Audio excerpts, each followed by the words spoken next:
أكبر الله أكبر الله أكبر الله أكبر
اب سوال یہ پیدا ہوتا ہے کہ قرآن کریم کی تلاوت کا حق کیسے ادا ہوگا؟ میں بھی تلاوت کرتا ہوں، آپ بھی تلاوت کرتے ہیں۔ قرآن کریم کی تلاوت کا حق ادا کرنے والا کون ہے؟ جب ہم مفسرین کرام سے اس کے بارے میں آگاہی دیتے ہیں تو وہ فرماتے ہیں کہ قرآن کریم کی تلاوت کا حق ادا کرنے والا وہ بندہ ہوگا جس کے اندر 3 صفات پائی جائیں گی۔ پہلی صفت یہ ہوگی یقرؤونہ کما انزل، وہ قرآن کی تلاوت ایسے کریں گے جیسے قرآن نازل کیا گیا ہے۔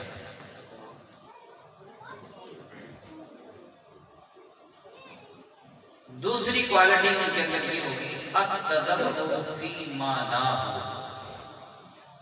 قرآن کریم کے معانی کے اندر، مفہوم کے اندر تدبر کریں گے، غور و فکر کریں گے۔ اور تیسری کوالٹی یہ صفت بیان کی گئی والعمل بمقتضاہ، قرآن کا جو تقاضا ہے اس پر عمل کریں گے۔ حافظ قرآن بنا دے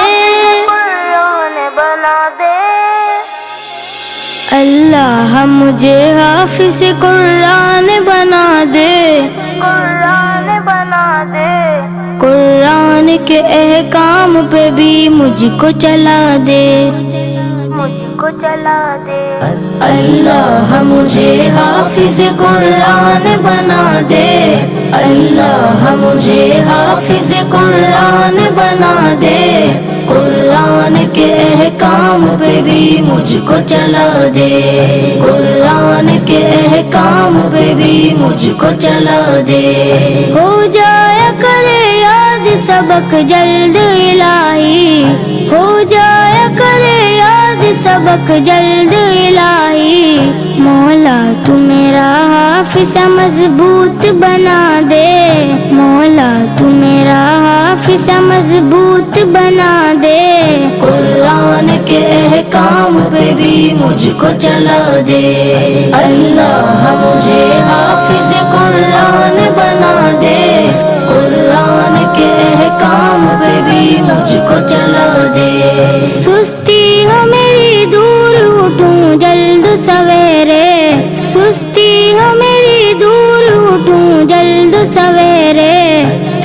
مدرسے میں دل میرا اللہ لگا دے، تو مدرسے میں دل میرا اللہ لگا دے،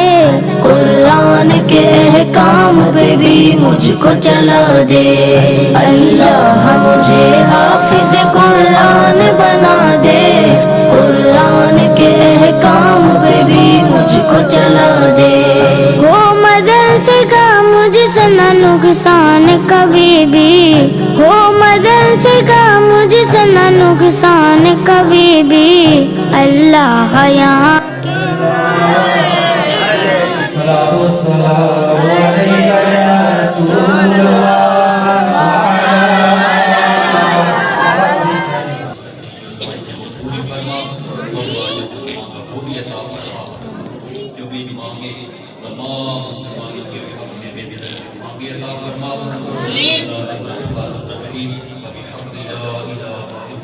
مجھ کو تو پابند بنا دے،